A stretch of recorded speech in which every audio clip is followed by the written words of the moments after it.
is. So what? Yo, I said fresh, fresh. Okay, all right. Okay, I see you, Elon Musk. Okay, I see you, you fuck boy. What is wrong with you? I'm sorry. We live.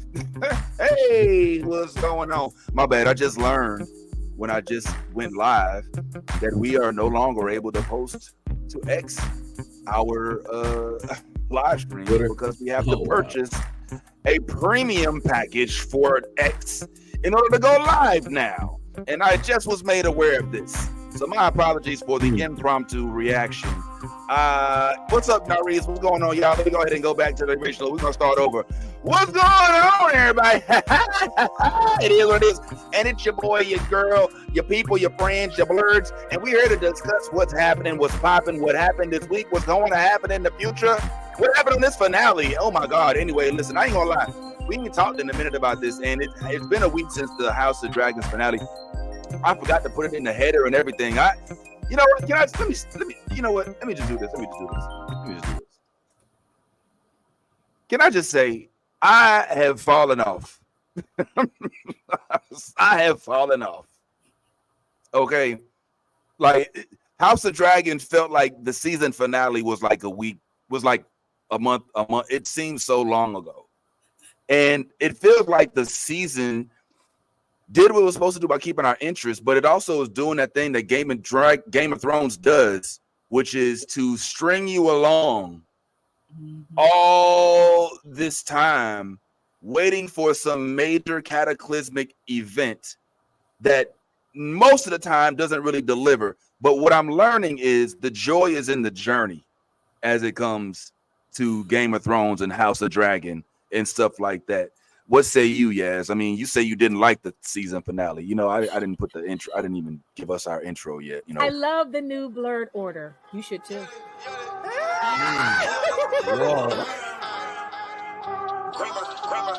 Let me get all this 10p Wayne. All the niggas rapping about the same old thing. I've been coming through with the same old gang. Ain't shit changed except 9 got a name. Got it out the mud, but we got no stains. Cold ass ninja with a gold ass chain. The girl call me daddy, not my government name. Money on my mind, got them bands on my brain. Let me tell y'all about a nigga I know. The nigga stay clean, so he always got hoes. Light skinny bitches like. yeah. So, like I was saying, I have a different opinion than I think everybody else does on this last episode of House of Dragon. But yes, you were already talking about how. Well, what were your feelings? Just go ahead and just devour. I don't know about you guys, but I just felt like the season finale for House of Dragon was lackluster. It was like a filler episode, if you could call it that. Only because I want to see these motherfuckers fight. Like, Right. how many goddamn episodes do we motherfucking need of them talking and trying to be fucking peaceful? Just, you know what I'm saying? Let's just get down to it, all right? Dragon versus dragon, dragon rider versus dragon rider. Let's see who is going to be victorious. I don't know about you guys, but House Black gonna take House Green. House Black? Okay. There's a House Black? Yeah. Yeah, that's what they're called, House Black. Rhaenyra is House Black. Like, I know she's red, but she's House Black. So, I mean, House Black, gonna fuck up House Green. And Allison only had an epiphany because she knew, like, you know, I lost everything. And I'm carrying possibly Sir Christian Cole's baby, and I'm floating in the water, just reminiscing about all my bad choices in life and with my children. And I think I should go and fix the shit with my best friend from childhood. Bitch, you had your chance. Rhaenyra, I give that girl props because I'm not gonna lie, she held her own. When her friend showed up at her door in the middle of the night, nonetheless. Like, I'm sorry, baby, but like, this ain't no middle of the night booty call. You just come, slide in my DMs, bitch. Like, what the fuck this is? Oh, now you have remorse. Now I didn't think about what I said and what my husband wanted his whole, and Rhaenyra's just like, yeah, what he said since the day I was born. I'm the heir, bitch. Right. It was crazy, that conversation. I'm not gonna lie. And Rhaenyra, I give that woman props because she didn't put hands on this girl. She didn't have any harsh words. She just said, your boy needs to die. Ooh, and That's she what just she said.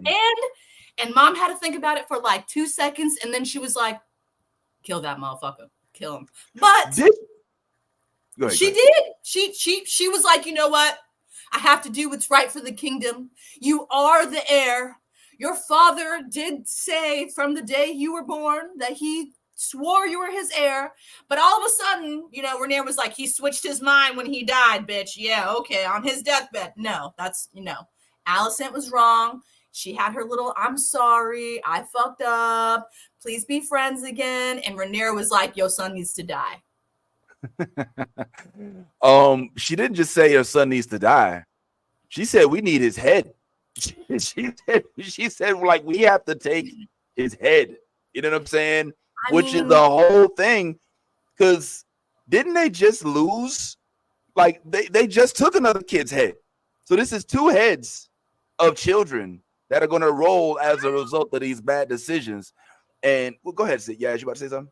Is it children? I mean, the first one, yes, he was a child, but Aemon, he's not a child anymore. He's a little spoiled bitch who took his power for granted.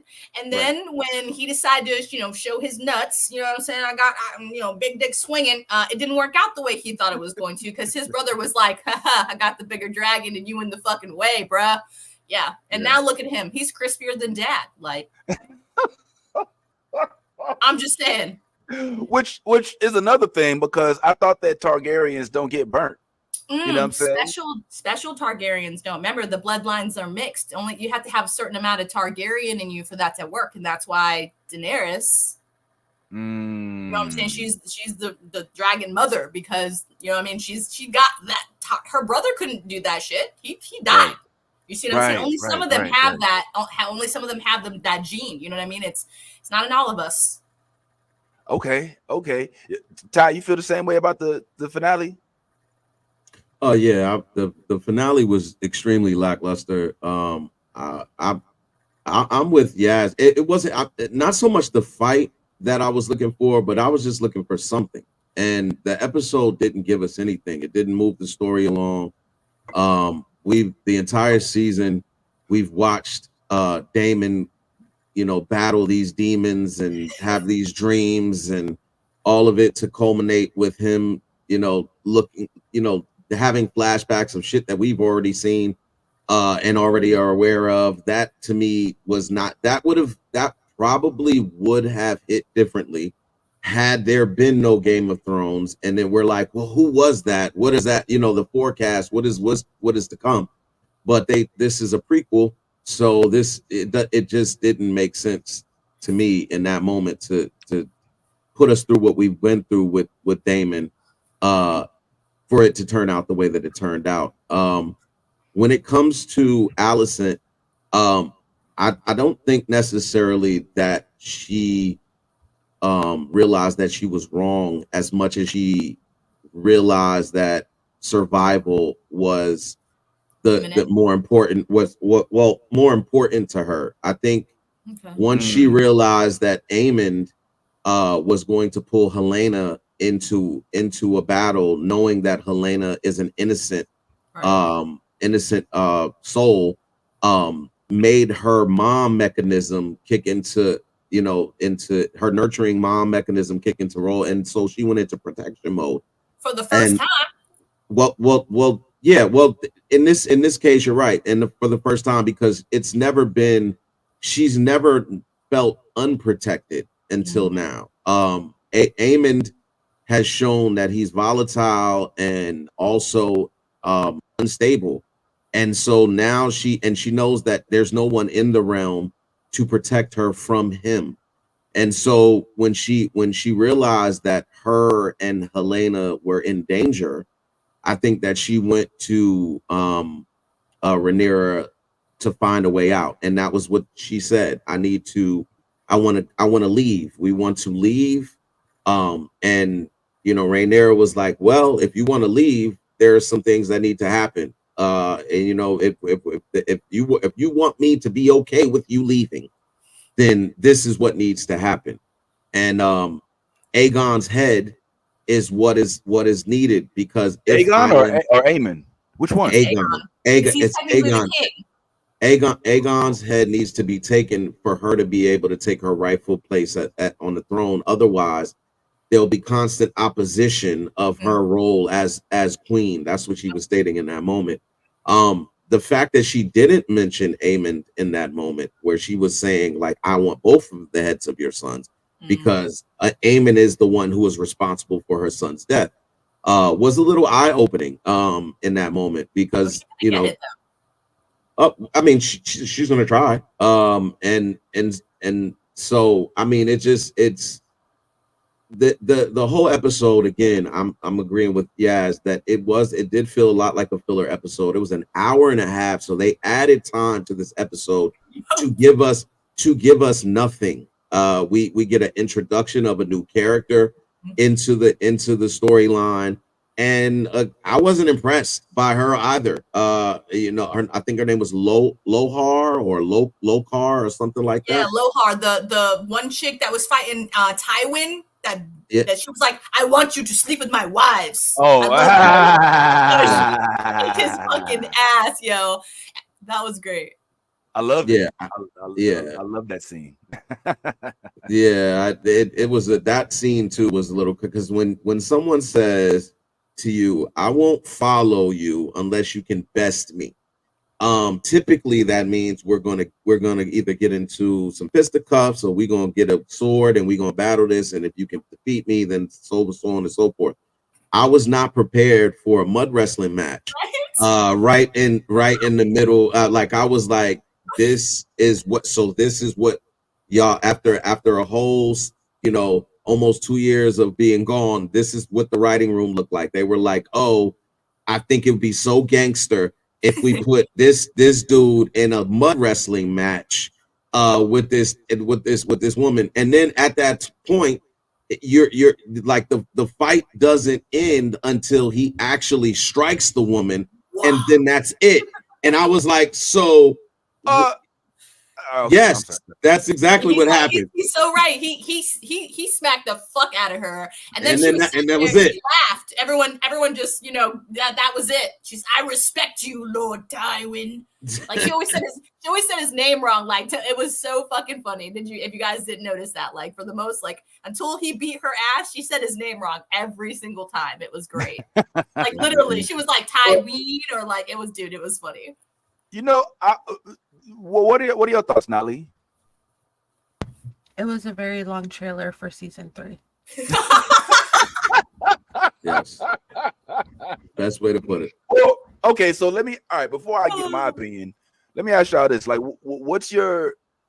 Would you rather a show end on a heavy battle-esque type cliffhanger, or would you rather like have the you know what we used to call in school, like, you know, the rising action end with a climax, and then have falling action in the last episode? We didn't have that. We didn't have that. We didn't have that this season. We didn't have that. We could have. It went up, and then it plateaued, and then it went up a little bit more, and then it plateaued again, and it just stayed there. Like if you think about it, listen, that Rhaena is still chasing this dragon around. She haven't even fucking, you know what I'm saying? We don't know if she's gonna capture the dragon. The dragon's gonna eat her ass, but she abandoned those 3 kids and those dragon eggs that she was supposed to be watching and shit. You see what I'm saying? Like it's just there's so many bits and pieces that were like almost to like where we need to get to so that we can get to that. Why didn't we just get to that point like right before? You know what I'm saying? Like so we're not even at the action yet. We're still building up to it. Now we still need Aemon's head. You see what I'm saying? Like it's just they're filling us with shit. Like get to the fucking point. You know what I mean? But I think that's the problem I'm having with the greater public, is that there seems to be this rush to get to the point when once the point is gotten, the show's over. Like, I feel like people have short-term memory with regard to how the Game of Thrones original series transpired over time. There was not some quick, we're going to war every episode. Listen, we started off with Khaleesi, the Dothraki, with, you know, and every now and then they would conquer some, but there was never like a whole bunch of war at the end of the season up until like season 4. season 3, season 4. We didn't get the Battle of the Bastards to like they started like teasing it in season 3. We get it like season 4. We don't really have like a whole bunch of like fighting. We don't even have dragons in the first season of Game of Thrones. The first couple seasons, I mean, yeah, you get the eggs and shit, and then you see them grow each season. But then ultimately, the whole pinnacle of Game of Thrones has always been to bread morsel you all the way up to the big finale event. You know what I'm saying? In which you'll be disappointed. But like this is on par with Game of Thrones. This is what they do. This is how they do it. You know what I'm saying? So I don't see why people are surprised. The moment that I saw that they were bringing in more dragons, that Rhaenyra was going to have trouble that season, that there was disarray in House Black, whatever you want to call it, I knew from that moment that we are not getting some epic season finale battle. This is going to be a developmental season. You know what I'm saying? Well, we'll get some shit. We'll see the dragons we want to see, but we're not going to get the Arya versus the White Walkers scene this season. Like, it's just not feasible. You know, they're clearly building up. You know what I'm saying? So I mean, because I was having the same conversation with my wife. She was saying the same thing y'all saying. She's all like, it wasn't really, the internet says they didn't like it. And I'm like, well, I get that, but we like it was clear to me that the season didn't want to end with epic battle. You know, this whole season has been about the internal struggles of this battle towards the Game of Thrones, with some dragon battles sprinkled on top of it so that you won't complain as much as we're going to complain anyway. That's just my feeling about it, but I know I'm an outlier. What's up? I was just going to say that, you know, I'm in agreement with it being okay to have the roller coaster kind of ride of a series. The problem with the finale wasn't that I needed the epic battle.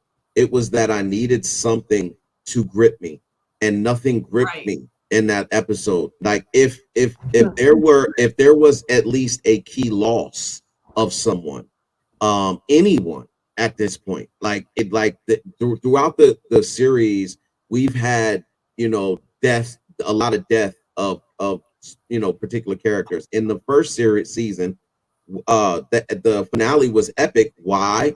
Because we lost Viserys. Yep. Viserys was the star of season 1, and so his death kind of was like, oh, okay, now things are about to unfold because we know we just lost the king.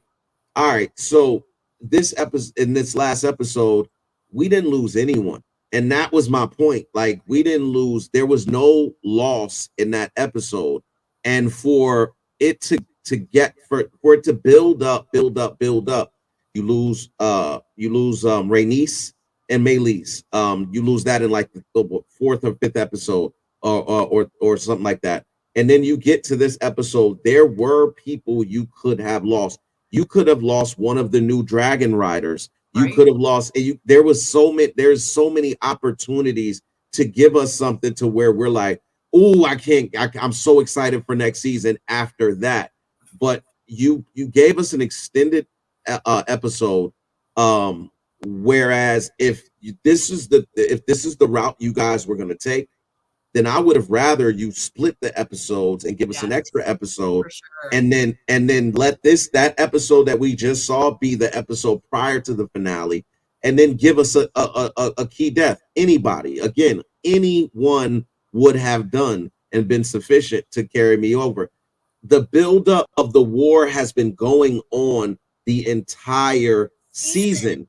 So there's no reason for you now to show me that, oh, everything that we've been saying that's going to happen this season finally culminates, and next season we're going to get it started. Cool. We already know that as viewers. We're not dumb. So I thought that this was a missed opportunity. You know, to do this, and yeah, you know, I saw the season finale of The Boys, and unlike this series, The Boys were willing to give you someone's head on the platter, and it was a key figure in that episode that died. So I feel like, and again, when these moments happen, because you've developed this relationship with the characters, because that's what the writers intended, now it means more. So now when, like, if the whole thing was we're gonna watch Daemon go through this battle, this mental battle, and it was boring and very, you know, tedious to watch, then kill him at the end, and then we're like, oh Daemon, oh snap, you know what I mean? It would have been something there to move on to, but the way that they did it was they kept building with no you know, payoff at the end, and I was like, that's not how you do it. You agree, Nolly? I agree, because my problem is, having read the material, they're literally trying to stretch 400 like at max it's 400 pages of information, because there's no like actual book about this period. It's just like snippets from the books where they talk about history. So they're trying to stretch 400 pages. And it's just, the math isn't mathing for me. There were so many deaths that should have happened this episode that didn't, which means like next season is just going to be stacked. Like they're going to do what they did with like Game of Thrones, and like where suddenly everything's happening at once and then there's no time to breathe, and then suddenly we're at season 4, the last season. Like, the timeline is not that long, and so to stretch the next little bit into 2 upcoming seasons has me a little confused, because I don't know what they're going to do with it. Like, I'm getting anxious that they're going to Game of Thrones ruin it or something. But like, there were plenty of deaths that could have happened in this episode that should have, that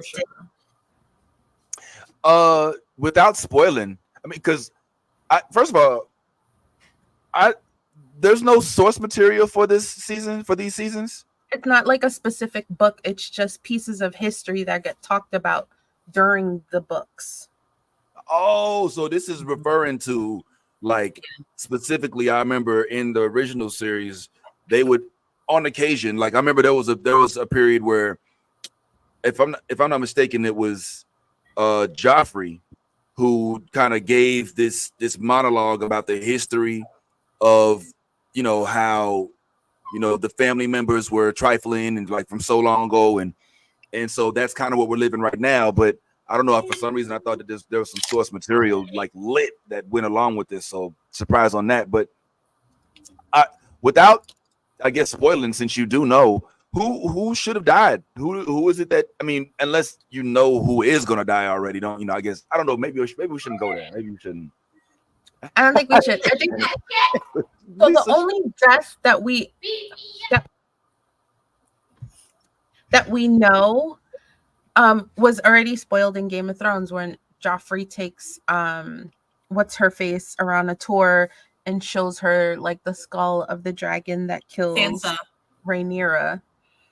Right. Like, that's the only like death that we know happened, so I don't feel bad spoiling that. But like, her death is more towards the end of that timeline, which is fine. Yeah, that's what I was talking about. Yeah. Some people need to go. Like, Crispy Cole needs to go. I'm tired of Krispy Kreme. Like, he bothers me. He bothers my spirit. What about his breakdown in the woods of how he just, you know, he's unloved, and you know, we just all die. He's so messy boots. Like, he just needs to get it together. That man is going through. Please preach for him. Please go ahead.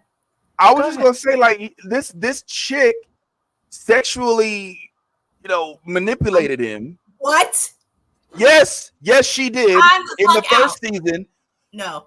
This dude was hella devoted to his night ship or whatever the fuck it was. You lying. And then all of a sudden she's like, "Oh, don't worry about all that." You know what I'm saying? Cause come on into my bedroom. He like, "Nah, I got a job to do and shit." You know what I'm saying? And she made him succumb to the inner battles that most men have to deal with. Put a gun to his head. Basically, that's what it felt like. Didn't his ass admit he is a Kingsguard? He takes his you know, service and duty very seriously, but he's always had a weakness for what? Women. And so what did they do? They played right into it. No, you're gonna don't pull that man card and be like, he's weak. He can't help himself. I'm done. Okay, no one told him to stick his face all up in her hoo-ha. Okay, multiple times. Yes. Nobody. If you come to me and like, if Yes comes to me, it's like, look, I'm not smoking no more. I'm over it. I had this problem with weed. I smoke way too much. And then I'm like, well, come on, Yes. It's just stimulate your mind. It's Friday. We're going to get you high. You know what I'm saying? Like, that's literally what happened. Control. Yes, would make a conscious decision at that point to decide for herself. You can lead a horse to water. That don't mean it's gonna drink. If the horse, if you're leading an alcoholic to a bar, then shouldn't you have some shame in what it is that you're doing? He literally told you he struggles with this shit, and you say, "All right, well, let me go ahead and just give you a pussy and let you think about what it is you're missing." I don't know if I agree. I think you need to go back and rewatch, because multiple times she was like, "We can't do this," and his ass is the one who instigated the sex. So don't come back and be like, he's a victim. She's using her. I didn't say he was a victim. I didn't say he was a victim. I just said she wasn't like, nah, nigga, nah. You said, nah, bruh. We need to keep your oath. Fuck all that. Nah, damn all that. She was like, come on in the room. There's a meeting in my bedroom. No, Vince, that's not. Can't that's do the not how it high joint. But that's basically what happened, bro. Like, I don't know why y'all had this revisionist history. Now, I'm not getting them. I'm not taking off the hook. But my man came to he was not like, oh yeah, what's up? Let a nigga hit right quick. He was like, nope. I shall commence my duties, blah, blah, blah. And then every night she'd walk by, you know what I'm saying? She'd walk by, bounce. He was giving off that Drake Loverboy vibes. Like, I need some attention. She was like, I do too, baby. Let's get it. And yeah, thank you. She was like, I already know you be fucking because you're Kingsguard and you fucked Rhaenyra and I knew about it. So, Well, can we just talk about medieval head and how savage that is? To be giving somebody head back then when there was no real soap and and I mean like yo, this dude is going down on somebody who ain't took a bath and probably there's no soap. There's no soap. Their baths consist of hot water. That's their Christian they are burning off. They are literally burning off the stuff. Like they're like, yo, it's not hot enough. It's not. It's gotta be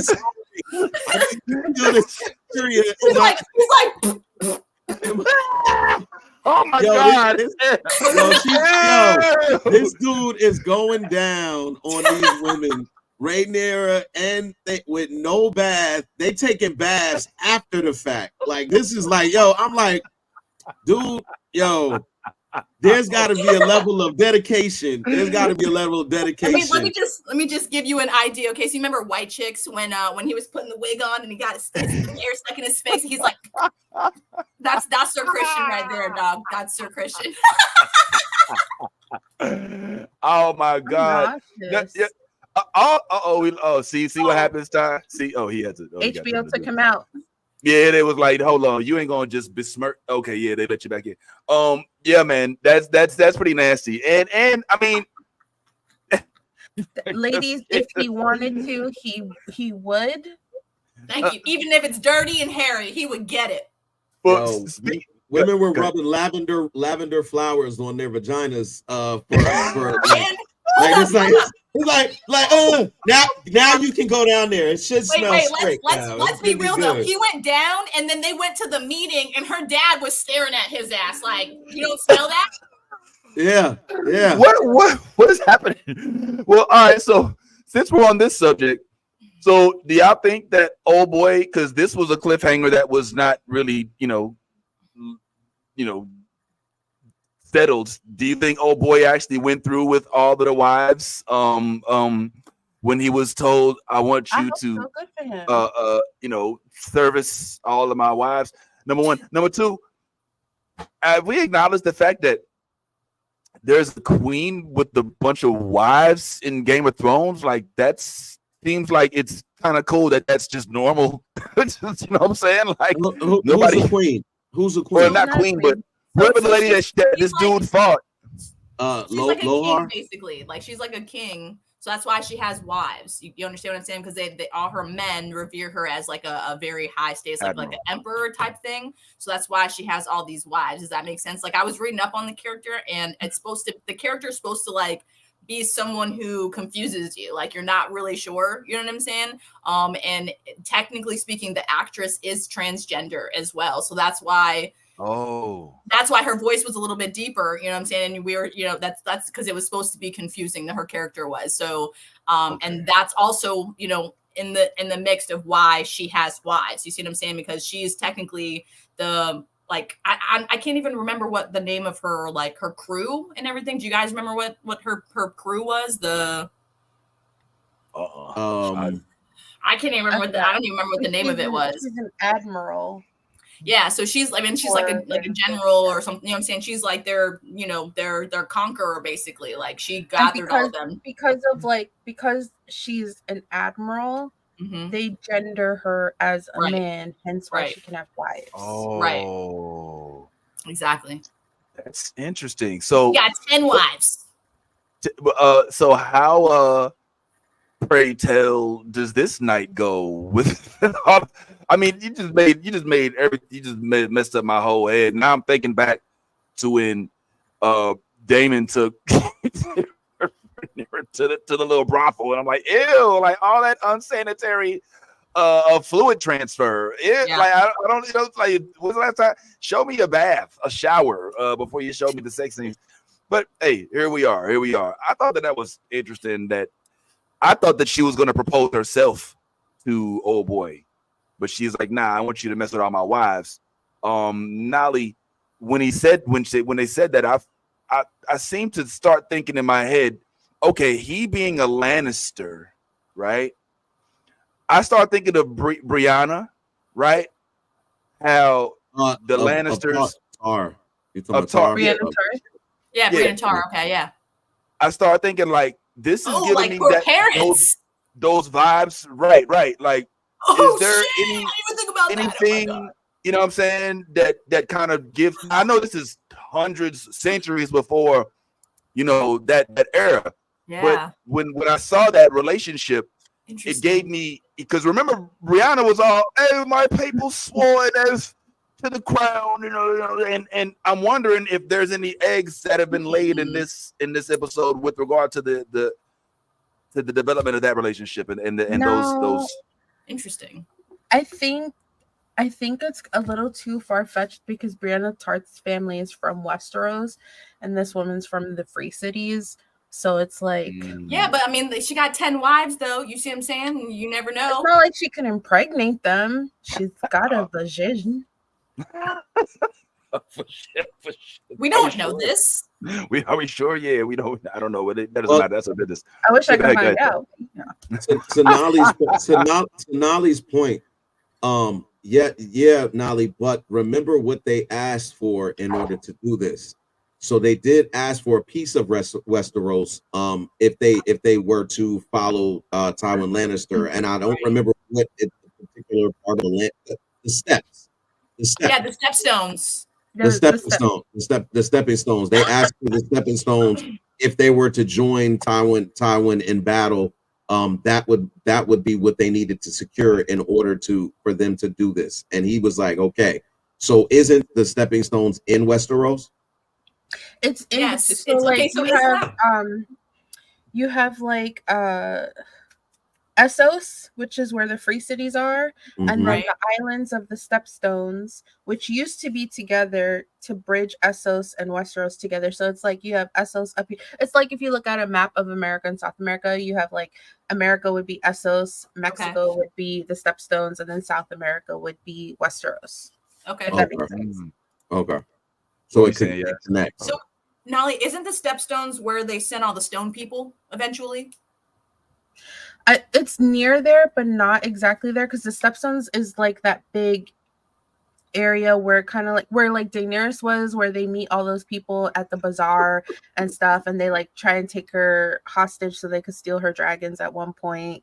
Yeah, I love the Oh, okay, I remember. Okay, I remember that.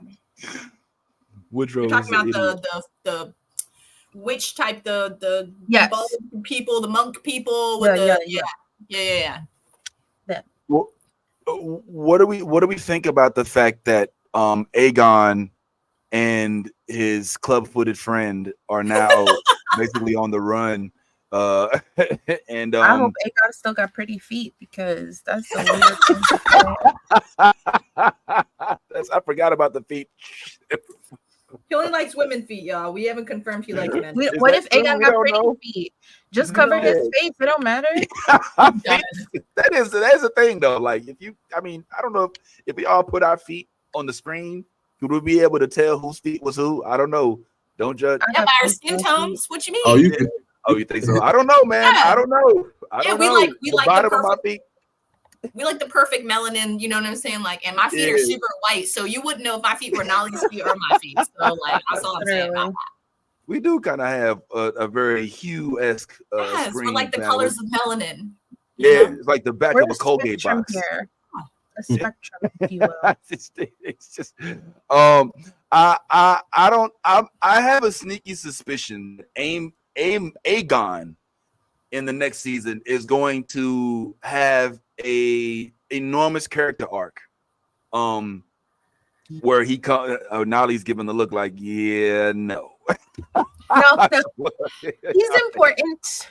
Okay, all right. He's giving me, I've been through some shit. I'm a changed man. I know I'm an idiot, but now that I know I'm an idiot, let me move. Let me at least try to understand how to better move, since I'm not the dude I thought I was. Like he's giving me like, No. yeah. I mean, Ty, are you getting that same? Like He's giving me minty energy, because you got to understand he's under mentorship right now. My man, Right. the club-footed individual you're talking about is extremely intelligent. He's a very, very intelligent, and he said like once he realized that he was crippled, and we're talking, and what is his name exactly? The club-footed guy. Laris. What's his name? Laris. Laris Strong. So Laris has basically said, I didn't allow my my handicap to define me. What it made me do was learn to work harder and also be smarter. And so now what he's teaching Aegon is to not let your handicap, be what defines you. Now you have to learn how to use all of the other gifts that you possess, or learn these gifts and then use them to your advantage.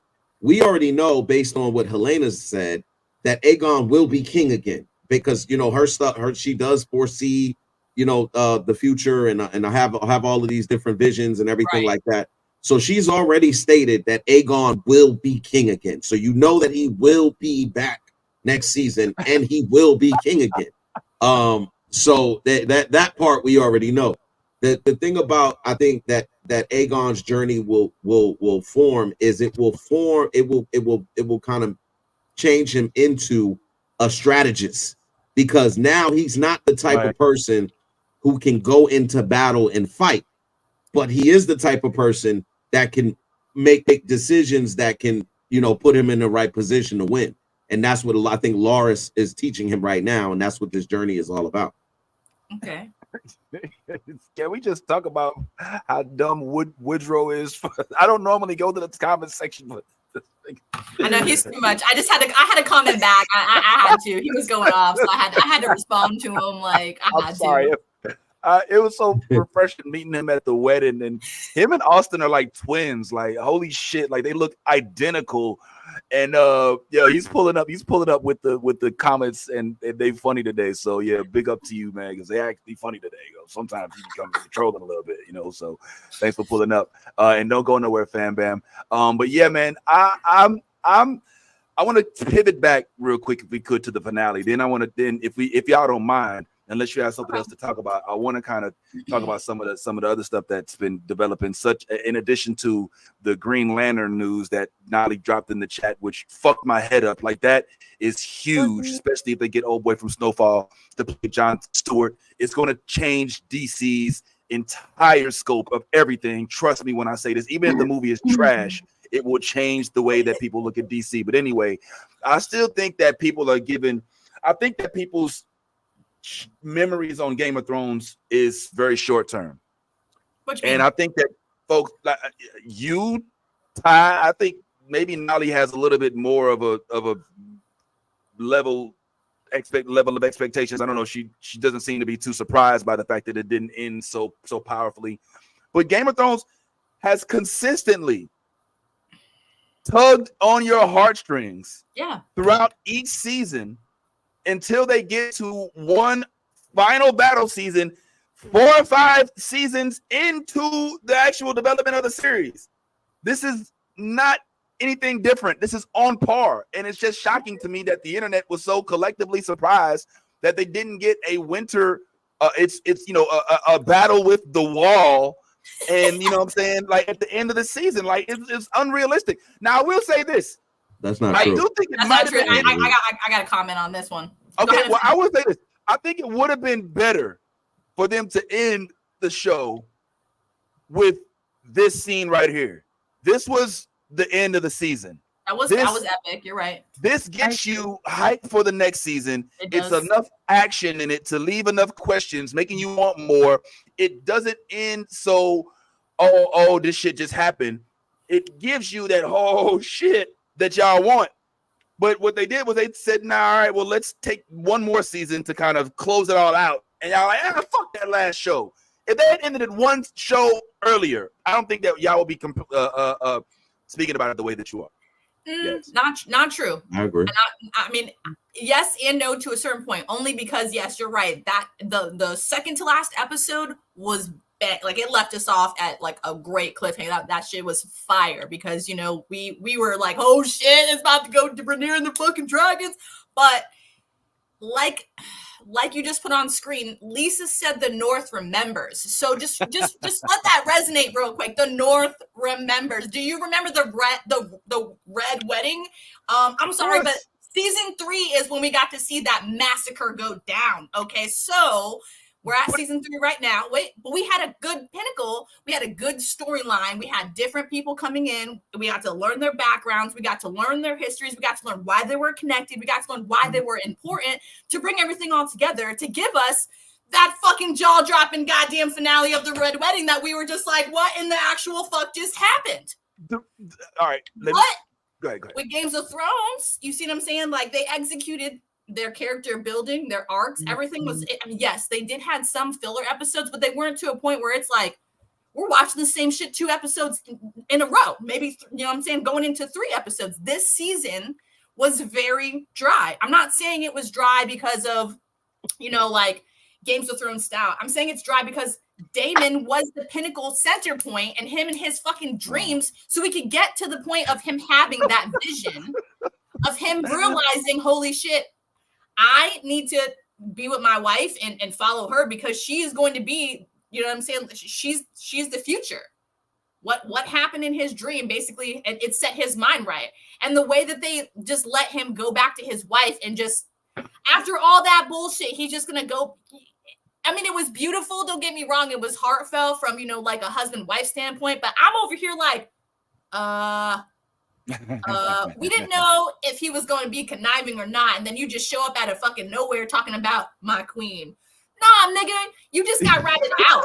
Okay, like that little fucking bald maester fucking ratted your ass out, and if he didn't rat his ass out, you really think Daemon would have been there fucking apologizing? Oh hell no! So I don't know. There's so much going on in this little bit of this season that they just I don't know. It could have been better directed, I think, or just like executed.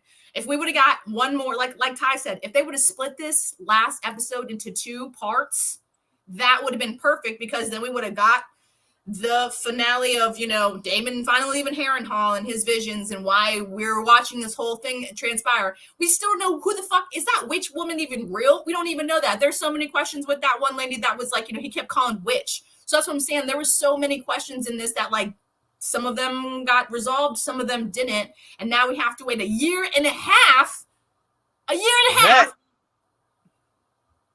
to fucking finally go back and be like, oh, now we have to rewatch to remind ourselves that we got cliffhangered the fuck so that we can jump back into the action. And then like Nolly said, there's going to be so much going on so that we can get to the finale and find out who's actually, you see what I'm saying, who lives, who dies, what happened in those 200 years and how we got to where we're at now in Games of Thrones. So they have way too much to unpack right now. They lacklustered us with this season. Only because of the facts they're going to be literally cramming so much shit. Did they not do that in season finale, season 6? And what did we get? Disappointment. We literally waited 6 fucking seasons to see the fucking battle of the fucking White Walkers. What did we get? Out of camera views. You see what I'm saying? Like it was done quick and sloppy. We want a good story. That is why we watch Games of Thrones, because it's a fucking amazing story. Fuck the incest, fuck the craziness. It's a great, and it submerses you into the Westeros. I'm just saying, it submerses you into it. And that's why we watch this shit, because it's like, you can't put it down. You know what I'm saying? And people who join later, then they understand. It's one of those shows where it submerses you into that shit. You're on it or you're not. And that's just how it's going to be. I'm just saying the writers could have done us a fan service, because like we've been waiting for this shit. We've been building up for this shit. And now we get to wait a whole year and a half to rewatch it. It's going to be great.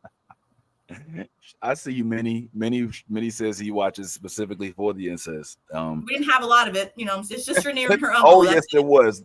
This whole entire show, the incest is implied. Like the fact that, it's like, oh, wait till I see my uncle. It's like, ew. It's like the fact that you're like your mom is this. You know what? Todd, what was you about to say? I was just gonna say that the season wasn't a wash. Yes, the finale was a wash. The season was actually really good, honestly, up until the finale. But I do agree with Yaz and disagree with you when it comes to you saying that this is something that has registered in Game of Thrones. Game of Thrones had a lot of really good season finales. So that idea that this is something that they do, there was. Oh, go ahead. Can we go through them real quick? I'll go through two. I'll go through 2 of them. Which now think back to the first 2 seasons. She already mentioned the Red Wedding, which was a phenomenal ending because it killed. They actually killed the whole house, the whole fucking house. Well, for the girls. Not the whole house. Well, they did. They did. Several girls. They killed the male bloodline of that house and family. They killed Robb Stark, and his wife. The male. He was the heir, right? He was. He was the king of the North. Yes, he was. So yes, they killed him, and then on the other finale where the guy when our boy who plays Mandalorian, what's his name? Pedro Pascal.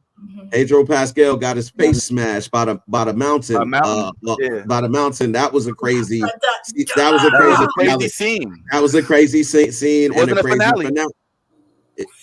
I thought it was the finale of one season. Not a finale. Okay, so then Joffrey's death was the finale then? Oh, that was even better. Oh my god. Joffrey's death didn't happen until I think it was the end of the second season. Okay. Whether it was go ahead. My point, the point that I was making was you were trying to justify that this is something that Game of Thrones does, and I'm telling you, no, Game of Thrones does actually have good season finales. And again, I gave you the example of the first season finale of House of Dragons, which is Viserys' death, which also was a great season finale because again, his role in that season finale and his acting in that season finale garnered him an award for his performance in that series, which tells you pretty much everything you needed to know about him. Now, I don't know necessarily about the whole House of Dragons. A lot of people were on board, some people weren't, but everybody agreed that Patty nailed it with his role as Viserys. So this season fell short because it didn't do that. Now, I'm gonna tell you how they would have won us over. I'm gonna tell you exactly how they would have won us over. You split that season up you split that episode up into two parts. In the first part, you give us all of the bullshit you gave us in this last season finale. But in the real season finale, the second part, you bring in the other son that everybody keeps talking about, that Alicent has, that also has a dragon, that with no one has seen him. They've spoke about him twice during this season. Her other son, and that he has a dragon, but you never saw him. You're right. Yeah, you never saw him. And the thing about it is with Rhaenyra gaining dragons and Aemon only having Vhagar, it makes it seem as though this is a lopsided thing. But if you bring in someone else to now help Aemon, because right now he went to Helena said, hell no, we won't go. You know what I'm saying? And then you now have the brother who no one's seen, and everybody from all accounts, from Alicent's brother, he's not only intelligent, but he's a warrior. He's been bred to be not only smart, but also to be like gallant. You know what I'm saying? Kind, and he's kind. Well, he said he has a kind soul, a kind spirit, or whatever. But I think that what I think he also is dedicated to House Green. He is more dedicated to House Green than probably anybody else, because he was raised by House, away from all of that other stuff, and raised by House Green. So that would have been the finale part that you bring in. You bring in a new character that actually makes sense. Don't bring in Lohar because whatever the case may be, but it just didn't hit the same way. So that's what I'm saying. Like, there was a way to go about this. There was a way to go about this where everybody would have been satisfied. But the way that they went about it was not the way that you typically want to go if you're trying to keep people invested in the show. People are going to watch it because it's a Game of Thrones property, and there was a level of commitment and a level of cult fanfare when it came to Game of Thrones itself. So a lot of those fans felt like they were left out to dry by the season finale on Game of Thrones. This was an opportunity for redemption, and the first season kind of brought those fans back into the fold. And then here we go again. We give them a great season. I thought this season was great up until the finale. I thought they did a great job of bringing me back in. They added the necessary components with the Hulls, the Hull brothers. The best part of the last episode for me was the scene with Alan Hull and Corlys on the pier. And when Alan breaks down and tells him, that was powerful. That was very powerful. I don't need from you. Yeah. He was like, yo, do me a favor. Next time you feel like helping me, don't. Wow. Stay with me. That scene was so powerful because, again, it shows the relationship between a father and son and how things are done back in this era. Like, if you're a bastard, you have to work twice as hard, and then on top of that, you're never going to get the recognition that no matter what you do. So that's what made that's what made our boy Jon Snow such a thing, because Jon Snow was a bastard too, but Jon Snow is the most famous bastard to ever live, because this dude took his position and did a whole bunch of stuff. So yeah, man. Yo, let me start this comment. This thing, man, I can do this right now. Hey, man, why you didn't want me, man? Yeah. What's that, nigga? No, but you're right. That was You're right. You are right. It was a fucking powerful ass scene, like head to toe. Like, God, you were in the feels on that shit, and I feel like no lie, they captured just like, I'm glad he said that, because I mean, I feel like in our community, you know what I'm saying, like that, you know what I'm saying, that happens, and you know what I'm saying, like, we don't speak about it, we're just like, fuck it. So that's kind of crazy. I mean, that was some powerful ass shit. I'm not gonna lie. So I'm glad they pulled that out. That was a good scene. And he improv that, by the way, because I watched did? the inside. I watched the inside stuff after the show where they go in, and he said that moment was it just happened. He said he kind of was like reading the energy between him and Corliss, and then it just came out. He's like, it just came out right like that. So he didn't. This was not what the director asked for, but when he got that, they was like, cut. Yo, that was fucking great. Yo, so it was more like that. So he just kind of read the energy of the room, felt that moment, and he said he just hit him with it. You know what I'm saying? Let me see. I think I may be able to, because I don't think that this is copywritten. I think I can play the audio since it is on here. Let me see. He does speak about exactly what you're talking about. So let's see if there's any way. Atom grew up in poverty. For me then to come into his life and sort of go, I'm trying to help you. Well, of course he's going to be resentful. You understand the hurt and everything that he's carried for all of these years. You see the way it lands on the sea snake.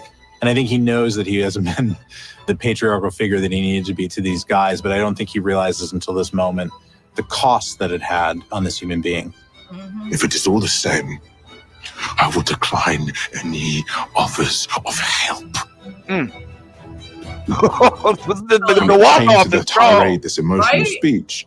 It came down to the words and playing off Steve and his reactions. Alan doesn't expect it coming out of him. I wasn't expecting it coming out of me either. Like, it was one of those moments where I genuinely felt like I could really let go. I am trying to help you. Now you remember I live. He watched me with my other son picking up wonderful gifts and walking into the castle. And he, who knew I was his father, had to grow up in poverty. For me then to come into his life and sort of go, I'm trying to help you. Well, of course he's going to be resentful. You understand the hurt and everything that he's carried for all of these years. Yo, that layer, that added layer, that gives it a little bit more perspective. Like, this motherfucker wasn't just his son in some far off nation where he knew he had a dad out there somewhere. Right. He saw his dad walking by him with his fake son, lowering him in the gift that he should have gotten. Like, and then he goes in there and try to tell him, like, look, man, buck up. Like, be more happy. What's wrong with you, man? Like, I'm trying to hook out. I'm trying to help you out. Like, nigga, fuck you. He said after your kids and your fake heirs, now you want to find me important, is what he said to his dad. Because remember, Jace was not technically, right. You see what I'm saying? But he made him the heir of, you know what I'm saying, like the Valerian, you know what I'm saying? He was the heir of the Valerian household, though. Whoa, he was not technically what? He was Rhaenyra's son, claimed to be the C6 other son. What was the husband's name that ran away? Baelor? Laenor. Okay, so Laenor, remember that was the gay son that Rhaenyra married, that she had 2 kids with Sir Strong for their cover up so he could go play with his boyfriend. Remember that? Okay, that's what you meant. He gave Jace, the younger son, he gave him the heir to the Valerion, like to the sea snake, like the sea and salt. He gave him Jace. That's not really blood related to him at all. So that's why Alan said in his last, before he said that last sentence, he said, your son died, your heirs died. Now you're coming to me. I don't need your help. That's why that was so powerful, because he was like, now you remember I'm born. Yeah. You know what I'm saying? Like, that's why that was so, like, it was like, damn, like, God damn, like it was great. It was super, it was masterfully, like, oh God, they did that so beautifully. Like, the way from the heart, I'm glad that they kept that scene, because it wouldn't have been as transparent as it was. And by the way, Corliss still has yet to name an heir. This has been through this whole season. They've been at, like, that was what before Rhaenys died. She wanted him to name an heir, and he still has yet to name an heir. And with all of this, like, because you see the turmoil that he's going through. He's going through losing his wife, the one woman he loved more than anything. He doesn't truly have an heir, because he knows his brother was right. His brother, who got his head chopped off for saying what everybody in the realm already knows. Even Olaf played at Jace. He was like, "Oh, look at that hair," and it's like almost didn't recognize you. Sorry, cousin. You know what I mean? Like, so they everybody knows that this is not, he's not a true Targaryen or Valyrian, because again, Valyrians can have blonde hair as well, Right. because they do have from what Nolly said, they come from that particular bloodline that has inherited the white hair. So I feel like in this next season, what you call, and remember something that Rhaenyra said that's very important, right? She told Adam of Hall that by riding the dragon, being my dragon riders, if you do it and you do it well, I will knight you. Yep. By knighting you, that now makes you Royal. able to take over a royal position, because you've been now knighted into a certain thing. So that could very well come into play next season, if they choose for him to be the heir, or even Alan, if Alan does something that causes him to be knighted. I hope Last question. Sorry. Last ahead. question, real quick. Well, actually, it's a two-part question, and I'm gonna throw it at Nolly, but everybody else like chime in. Why is the king? Why is he so hell bent on involving his son? Now, after he saved him from the ship or whatever, like, why is it so important as of this moment? And then the second question, Nolly, is: do we think that Game of Thrones, the franchise that put together House of Dragon, have they successfully in this series fed us this Valyrian, not Valyrian, but the Valarian? What are the other? Not Valyrian. Is that Valarian? You're right. Valerian. Have they successfully sold this storyline enough to the point where they can have the rumored spinoff that I've been hearing about, that focuses mainly on the Valarians, and that allows us to delve into a more flavorful version of Game of Thrones? What say you? Okay, first part, I think it's because Corlys has lost so much already that he's just like trying to cling on to what he has left, because you know, like, he's a typical man in power. He wants to, you know, ensure that he has some sort of legacy to leave behind, and the best way to do that is through your children. Yeah. And so I think he's just clinging on to what he's got left, which is unfortunate. And that was what his wife wanted too before she died. Yeah. Remember, she was like, she wanted him to, you know, own up to and, you know, take his, you know what I'm saying, like, basically, like, acknowledge his children, the two, like, and that's why she kept going to go see them. Remember, like, you know, like, that's why she was like, you know, they're your fucking kids. You have such a, and she went up to him and said, you have such beautiful features. Like, you know what I'm saying? Like, she was trying to have him understand, like, we see you, you know what I'm saying? Like, we know who you are. Your father is just fucking stubborn as fuck and won't acknowledge you. You know what I mean? So she was trying to break that ice with Corlys before she died. But unfortunately, you know what I'm saying? And now that she's dead, he's trying to honor her wishes. I think that's why he turned the boat into her.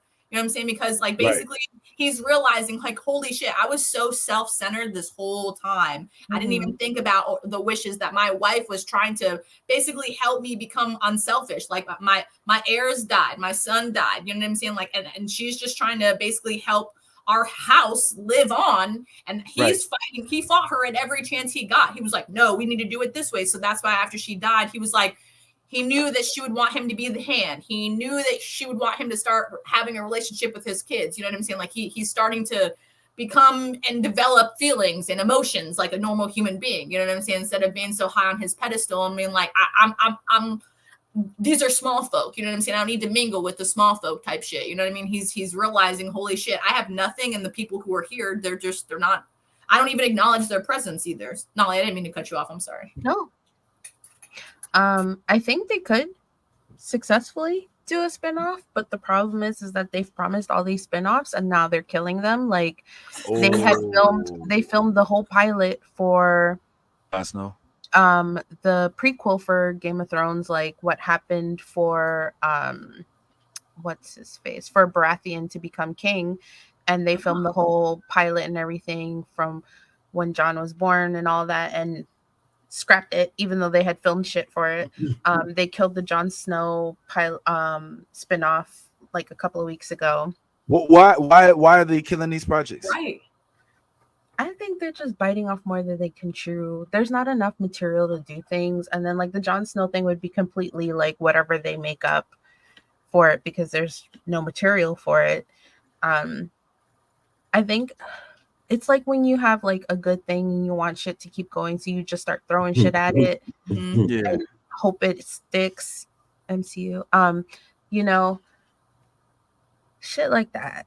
I think is the problem here. So the Jon Snow thing, Yeah. I kind of started to get excited about it a little bit. I see, Lisa, I agree with you. I think that the lack of source material gives it probably more room to be even more badass. You know, the only problem I have is that, you know, one of my favorite parts of Game of Thrones, and I probably share this with a lot of folks, is the dragons.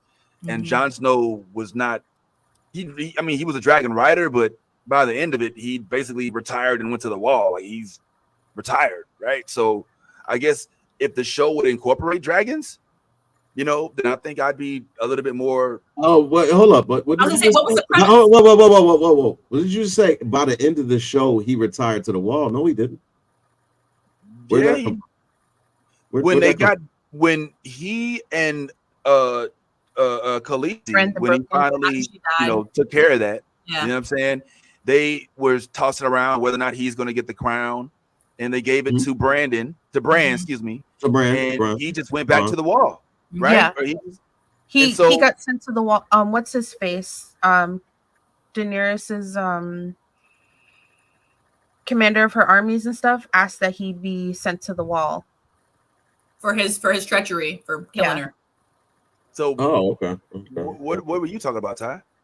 No, I wasn't. I didn't remember that. I didn't remember him getting sent. I remember the whole after, you know, the dragon. After Daenerys's death.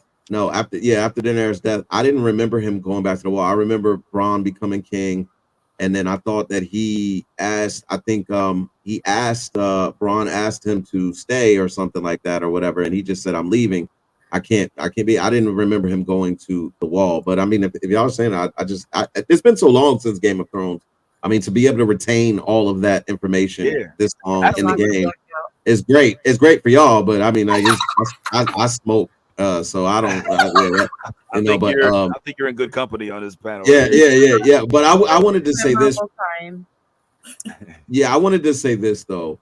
I think what you're seeing on the House of the Dragon, especially in this last episode, is that people are facing their mortality because they realize that this war is a war of dragons, and that human beings who don't have dragons are literally probably expendable and going to die. That whole scene with Kristen Cole is that is like, we're fighting a war and we're just pawns. This is a war of dragons. You saw what I saw. That's what he told Alice. You saw what I saw. There's nothing we can do against these dragons. So when they decide that they enter the chat, we're done for. And I think Corlys is also realizing that this war is not for the meek and not for the people that don't have dragons.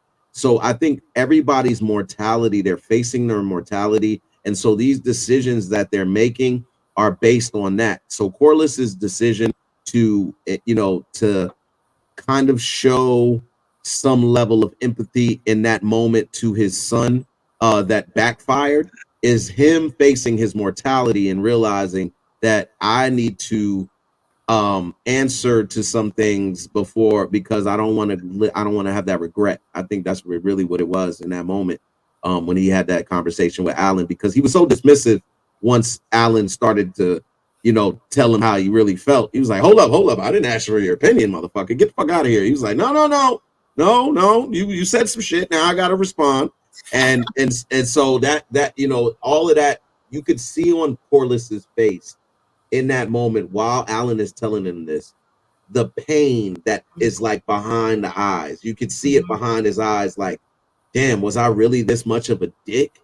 Like that I could walk past my children and never acknowledge them. And so all of the stuff that he was saying resonated in that moment. And you could tell that's what it was. That the whole changing the name of the boat is just like, oh, I want to have this as a memorial to my dead wife and her memory and all that she represented.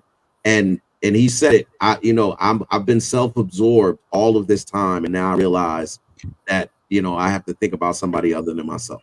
He even said it. So it's just like, all right. Well, let's hope that they deliver on more content. I suppose. I for one, I'll say this last part.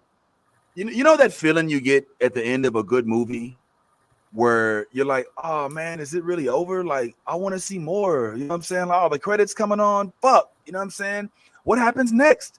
Do they, I wonder if there's going to be a sequel type thing. I feel like that's what the second to last episode gave us. Like, if it had stopped at the very end where Rhaenyra, at the three dragons pulling up behind her, and she was kind of like, what, Cletus, pull up, you know what I'm saying? Then it would, what happens next? But then what they did was, it was like, okay, well then let's at least give a little bit of falling action. Let's not end on that cliffhanger. And everybody's like, why, I feel like, I don't know. I'm actually appreciative of not having to, leave the episode and wait 2 years for what happens after Aemon pulls up to those dragons. The fact that they slowed it down a little. Rhaenyra, and I didn't know that was from San Juan. Yeah, my bad. It's from Aguadilla, Puerto Rico. That's funny. Rhaenyra Rodriguez, St. Clair. I don't know. Yeah, man. So I don't know. That's just me, but I digress. Now, moving on to another finale that we didn't get a chance to talk about a couple weeks ago. Go ahead, please. The only thing we did not discuss, about this whole season finale was, I'm sorry, but Aemon told us that his cock got destroyed and like burst into flames like a fucking sausage. Aegon did, and that was what the fuck he said. Wait, what? You missed that part? Okay, so when Larys, like a sausage on a pit. When Larys was talking to him when he was laying in bed and he was trying to, boost him up and like, I'm deformed, you don't got to worry about it. And he's like, my penis burst into flames like a sausage on a spit. Like literally, that's what he said. He said, I piss and it runs down my leg. He was like, what more do I like? He basically said like, what the fuck do I have to live for? You know what I'm saying? Like, I should have died. Like, why the fuck am I still alive? Basically, like, why the fuck should I fight? Why shouldn't I just, let basically his brother Aemon kill him? Because like he doesn't have a life anymore. Like he's what use is he? You see what I'm saying? Like, especially as a king, because your heirs are your that your legacy. So if you kill his heirs right now, and he has no legacy, then he is bound to be dethroned as king, because that would put the whole thing in turmoil. That would put the whole realm in turmoil, not having an heir to the throne.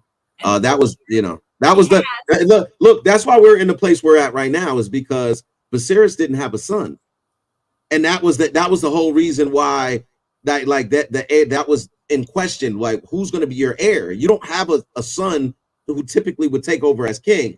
So that when he named Rhaenyra the heir to his throne, as opposed to Daemon, who was the next male in line to be the king, that's what threw all of this in turmoil in the first place. That's where the controversy started. And then he married Alicent. They had 3 boys.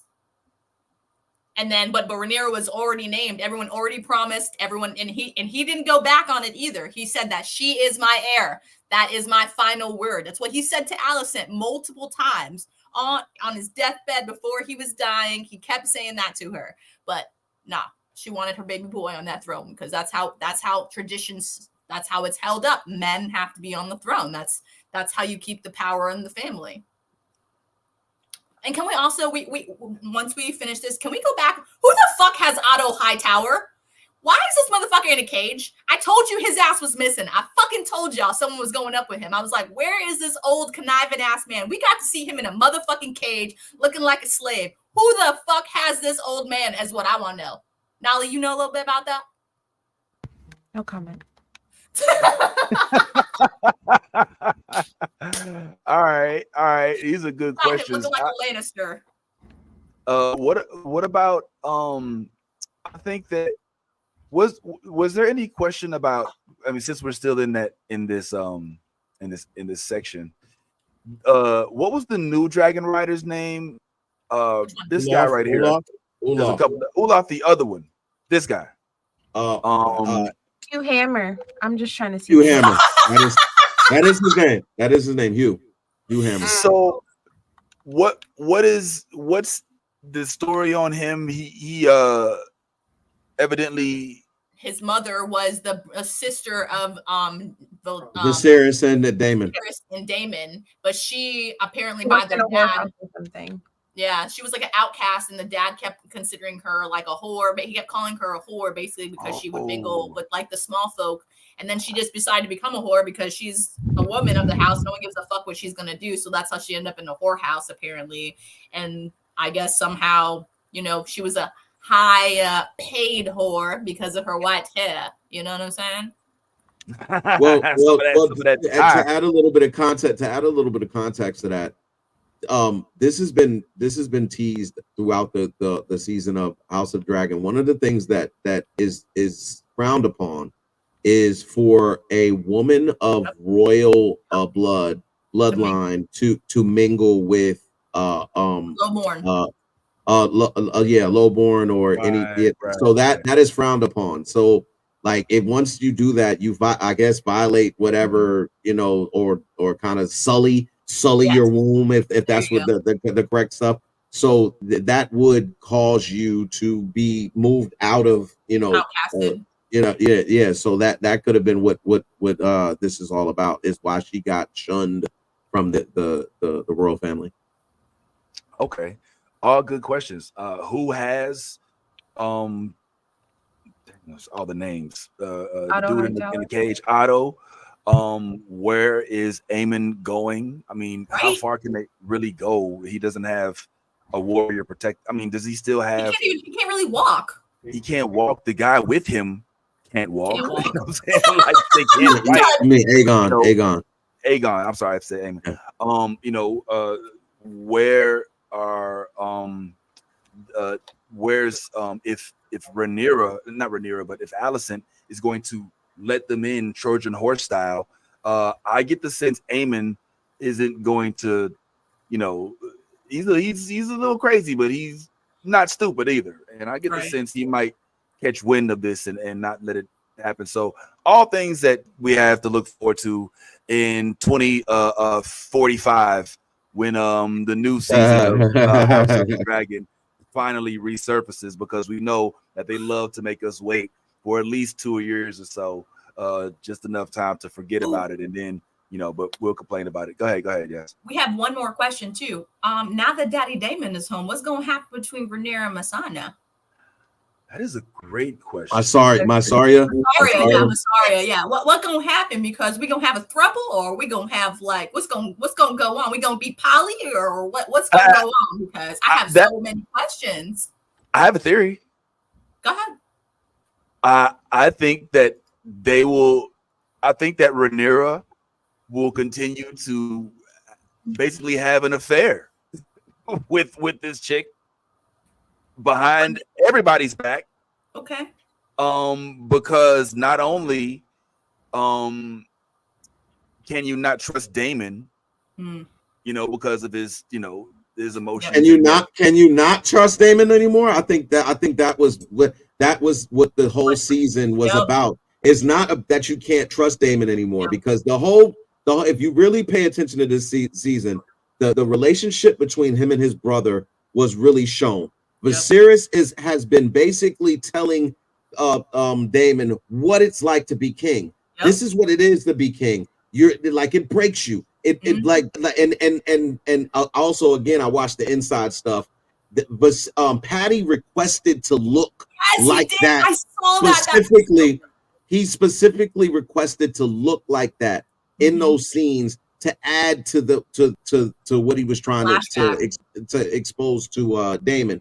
So what you found in this season finale is that Damon has now accepted that Rhaenyra was the chosen heir to the throne.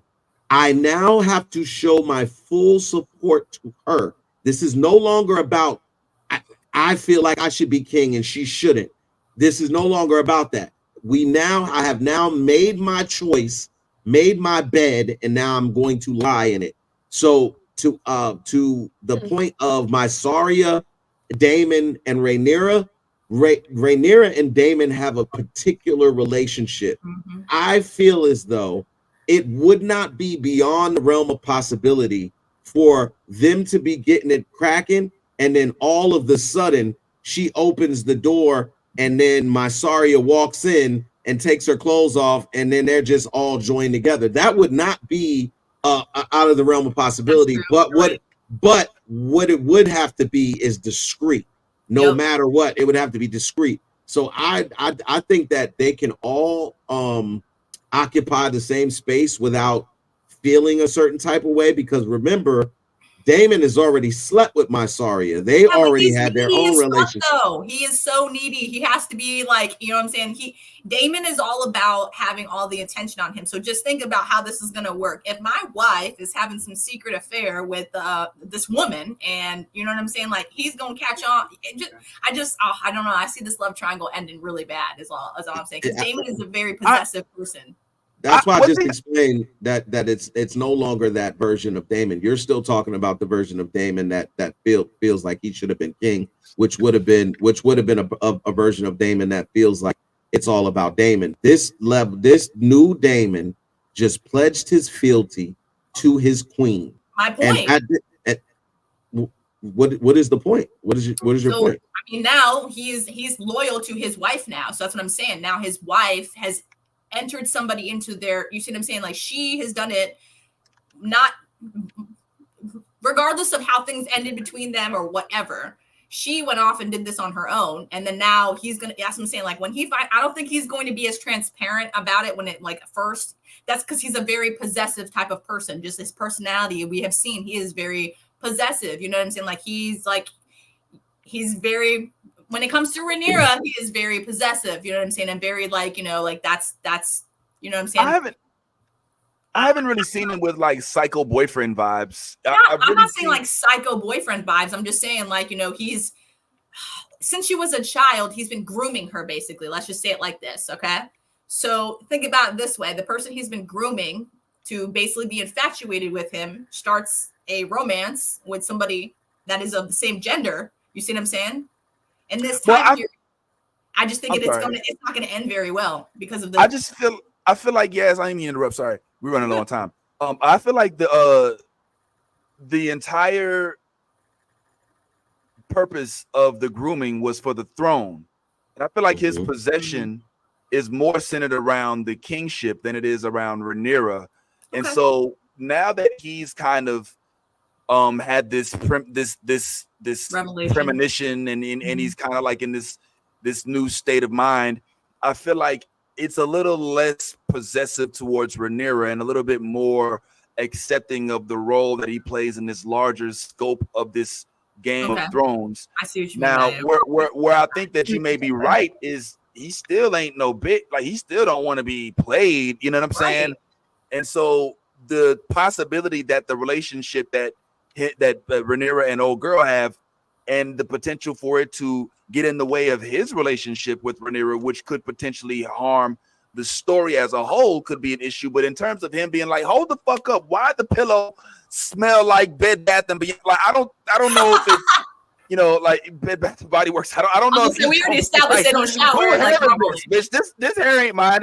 This hair ain't white. Who the fuck been in the bed? Like, you know what I'm saying? That's a funny thing. Like, with all their hair and shit, like, dudes. Like, yo, hold the fuck up. Like, whose hair is this? Who the fuck brunette, this dark ass hair, bitch? Nah, cause my hair, this This 4-3, whatever 4 seed, 5 seed. You know what I'm saying? This shit does not be an equilibrium represent. Who the fuck was in the room, bitch? You know what I'm saying? I seen some hair in the tub. I think there's potential for that, but I don't know. I don't feel like Damon's going to be. I get the sense that even if Rhaenyra and I keep getting her name, Mysaria. If he walked in on her and them together, I get the sense that he'd be like, well, look at this. You know what I'm saying? I will let you continue on with your little engagements, and I shall be over here. Come hither once thou is done. I absolutely don't think that. Like you gotta remember before their relationship, Daemon frequented these those brothels. Yep. He is him and Aemon both have a particular taste and particular kind of delights that they like to the thing in. Yeah. Like the only way this goes wrong to me is if she keeps it from him. If she brings Mysaria into it, he'll be openly like, "Oh, come on in here." Like, yeah, that like again, this is someone he's already slept with. This is not someone like this is not a man who could potentially challenge his position. This is a woman who could enhance what they got going on. That's all I'm saying. Okay. Well, with that though, Ty, she's not just some woman that he slept with. She was a strategist. Yeah, she was. Like for him. they weren't just fucking. Yeah. Like she was putting him on to shit. Yeah. So the threat of her being like, if you walk in and see them two together and they're not fooling around, then my first thought is, hold the fuck up. What is y'all talking about? You know what I'm saying? And am I a part of this? You know what I'm saying? Because I know this hoe. Right. And she's conniving. She ain't about the shit that she's about is I don't know if I want to. So yeah, there might be some there, like the relationship aspect of it. I don't think Daemon is as much. He doesn't get me jealous.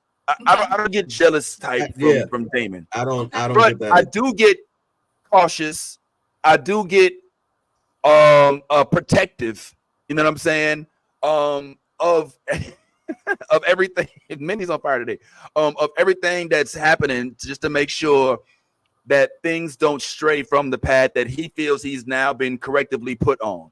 Right. So I guess there's a dichotomous way of looking at it. There's the relationship aspect of them being sexual partners, and then there's the relationship aspect of them being king and steward or king and secret hand. And I think that he had more of an issue with the secret hand part, honestly, than he would with the sexual part. But I don't know. It makes sense. Yeah, and that's the point, because we don't know this version of Daemon, and that's the point of this whole season, was to show his character arc from going to being this very selfish, self-absorbed, very, very, very conniving in a way individual, to this very dedicated, very loyal, now in love with the queen or king to be, queen or king to be, whatever you want to call you want to call it. But there are protocols that come along with that, and that's why I'm saying what I'm saying, is because if you do honor her position and you do stay true to what you said, then if the queen chooses to take in a lover and she tells you about it, then you're and that's what I said, as long as she tells him about it. If you keep it a secret from him, then he's going to feel like you're undermining what he's now committed to you, which is his loyalty and everything like that. So that's why I said. But to latch on to your point, it wouldn't even matter, because if he's accepting his position as basically the wife of the queen, then you can't say then nothing. It don't really matter, you know. I got a picture on the side. So the fuck what? I'm the queen, my nigga. Like, what is that's right? Your job is to be on my side. You know what I'm saying? Go ahead. Right. Yeah. All I gotta say is, ladies, let me just bring it in real quick. Just bring it in real quick. Ladies, if your man ain't acting right, he don't treat you right, he don't respect your power, send him to Harrenhal. That's all I gotta say. That man will bend the fucking knee when he gets home. First thing, send his ass to Harrenhal. Okay, that's all I gotta say. Let him have some weird dreams and revelations, and remind him of your empowerment and how he should be motherfucking grateful. So send his ass to Harrenhal. Aaron Mr. Hall Dragon is- approved. You're welcome. So Heron Hall is the rehabilitation center Yes. Deadbeat for wayward dogs. Yes, it is. It's the rehabilitation center. His husband rehab. Yes. Yes. Like, I'm just saying, boyfriend boot camp.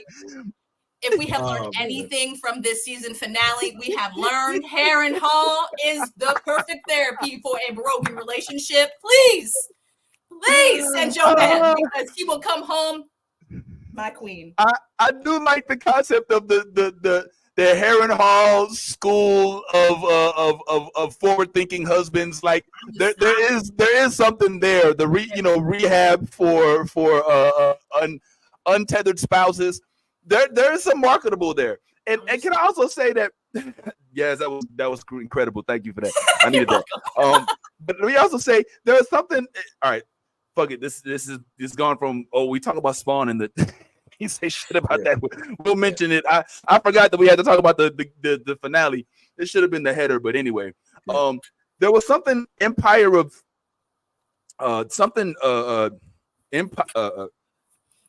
Strikes Back about this season with Damon, as it was kind of like he had went into the cave and the witch became his Yoda a little bit. Am I tripping on that? Like, No, you go into the cave. It's like, what's in the cave? Only what you take with you. And it turns out what Damon took with him was the fact that his brother was so far in advanced and was like so much more aware of what the crown was, as opposed to just some shiny object that you get to use to wield power. It's this burden, this heavy thing that fucks with your mind. It fucks up your family. It fucks up, and I don't want you to have to deal with the shit, Damon. You know what I'm saying? So I'm giving it to Rhaenyra because she don't want it either. Remember the one quote? She's like, "Yo, he knew I wanted that shit. I should have been." He's like, "Yeah, well, he didn't want to be the king, and neither does Rhaenyra." You notice how those two things are correlating? You know what I'm saying? And so, like, he left out of that cave of wonders, so to speak, like a different man, because he finally had his cave moment. So I kind of likened it to Empire Strikes Back that way. Now, I don't know if it needed the whole season. Well, I think it was maybe about 3, 4, maybe 4, half the season. Damon was in Heron Hall. But yeah, I thought that was fascinating as well. Now we only got we down to the last little quarter of the show, and we clearly have gotten everything we want. I wanted to give a quick shout to Ty. You dropped the King Spawn is going to be not dropping, but they're working on it, and it is actually happening. Sounds like, I mean, I ain't gonna lie, it started. I'm still not too heavy on Jamie Foxx playing Spawn. I'm really not, and I think I'm a bigger Jamie Foxx fan on this panel than anybody else. Honestly, I think Jamie Foxx, as I've said multiple times, is and it's not even close, the most talented comedian that America has known. And I didn't say he's the funniest. I didn't say he was the biggest draw. I said he's the most talented, and by that I mean because he's a stand-up comic. He actually won Academy Awards, and he had an album. The dude's talented in many ways, versatile, and impressionist. Yeah. I mean, you know what I'm saying? So, I'm with you on that, Minnie. Yeah, Childish Gambino, he's on that scope. The only thing I'd say about Childish Gambino is that, oh shit. Yeah, I can't say that anymore. And now that Minnie made that point, Childish Gambino one-ups him by directing. He also directs, so that's like, and he's good at it. And he's really good at it. Would Will Smith be on that spectrum too, technically speaking? Because because like hold on. He's got awards for some of his movies. But Will Smith's not a stand-up comedian. You know what I'm saying? Will Smith is an actor and a rapper. Right. Jamie Foxx, stand-up comedian, actor, and artist. A friend's wife, usurper, but that's a whole other subject. Shout out to you, Katie. But Childish Gambino is running up, and I did get the new album, and I'm loving it. All right, the Bando Stone shit is fire. And I like the direction. So I definitely would say the only thing I'd say about Donald Glover is he hasn't been recognized yet by the Academy, and he hasn't had that one breakout role. We loved Atlanta, all right? No, not taken away from Atlanta. I even like Mr. and Mrs. Smith. By the way, I don't know if y'all heard, but Mr. and Mrs. Smith is going through with the second season, but it won't have Donald. It won't be about Donald Glover and old girl. It's gonna be a completely different couple. Oh, what the fuck? Different couple. Yeah. We knew that. I don't know if I'm mad at it yet, because we were mad at Mr. and Mrs. Smith at first, and then the vision that they gave us came to fruition. I was like, yeah, okay, I fuck with it. So I actually think that this might work. But yeah, Jamie Foxx. Now, why do I think that Jamie Foxx isn't the right one for Spawn? For no other reason than he is older. And Ty, I would think that if there's anybody that would latch onto this with me, it'd be you. It's not that I don't want Jamie Foxx to play the role, because I think he's qualified, and even damn near what I say 20 years ago would have been the perfect role. But I want Spawn to be a multiple project franchise, and I don't want Jamie Foxx. Oh, he's not that old. No. I want somebody to grow into the part, not. But just remember storyline though wise of Spawn though, and how it takes precedence and where the storyline starts up. Spawn was a married man. He was already a grown, like 35 to 40-year-old man with a wife and a child. And then he was an agent, like a fucking spy type CIA agent that it's shit fucked up. His boss turned on him, fucking killed his ass, and then he turned into Spawn. So it has to be someone in that. I mean, we can't start him from when he was a kid. He wasn't Spawn as a kid. So he has to be someone in that age range so that it would make sense for the storyline so that we can continue it and go on from there. So, I mean, I'm not mad at Jamie Foxx. I just want to know who's going to play the clown, because if he's like he's one of the most pinnacle characters. I'm not gonna lie, Spawn since I was a child has been one of my favorite. Like Michael J. White, you cannot tell me nothing about his acting in that movie. That was like, I'm not gonna lie, still to this day, one of my favorite fucking movies. Like, but I do think that him and Jamie Foxx have some similarities in their looks.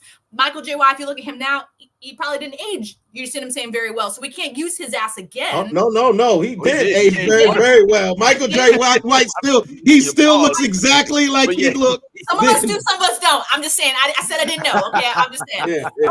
But my point is, you see what I'm saying? Like Jamie Foxx, though, has so much range of a character. Like he has so much range with the different like you said, he's an actor, he's a producer, he's a rapper. You know what I'm saying? He has so much different range that Michael J. White can bring to us. Maybe we're trying to give Spawn more characterization. You see what I'm saying? Because he's a very dry individual. You know what I'm saying? And then until he meets the clown and the old man that used to be Spawn, then he starts, you see what I'm saying, being a little less dry. So there's, I don't know, this story, I hope they don't fuck it up, is all I'm saying, because it was such a good, that's why I only had one fucking movie, you know what I'm saying, in the 90s, because it was just such a fucking good, the CGI alone, I'm sorry, but the cape. CGI was futuristic, yeah. Bro, don't fuck up the cape, is all I'm saying. Like, just, oh my God, there's just so many things. Woo. But this Spawn, it has to be better, because number one, how you make a movie about a weapons specialist who kills people for a living, that goes to hell, basically becomes a shape-shifting demon, comes back to Earth with the ability to use his cape to generate any weapon he wants and make it PG-13 so that you don't see much blood throughout the entire thing, is beside me. The PG-13 pinnacle that we lived through in 90s and the early 2000s has to be shattered now. I hope that Deadpool is finally proven that you do not have to make movies for kids or for families for them to be successful. Lean into the violence, goddammit. Lean heavily. Todd McFarlane, the reason you left Marvel is so that you can get gritty. Do not let Hollywood do you the same way that Marvel did it. So I have no problem with the casting and making Marvel. I just don't want Jamie Foxx. I think that this would have been a better role to give an up and coming young unknown with really good chops. Put Jamie Foxx in the movie if you must. Make him his dad. Make him a side character. Make him important. But don't make Jamie Foxx Spawn. He's not going to deliver. He's not Michael J. White. He doesn't have blood sport credentials. He's not. He's not Spawn to me. Unfortunately, he's a funny guy. I don't want a funny guy cast as Spawn. I love Jamie Foxx. I just don't think that this role is suited for him. You know what I'm saying? I just don't. I would much rather see somebody from Snowfall, somebody from what's that show we just watched? That we just with the powers Supercell. Oh, I'd Supercell. rather see one of these young and upcoming folks who can carry this Spawn, because these franchises sometimes go on for a decade. Like Luke Skywalker was still in this new. He was like 20 something when Star Wars came out. I just don't know if I agree with starting off the rebooting of a franchise with somebody in his 50s. You know what I'm saying?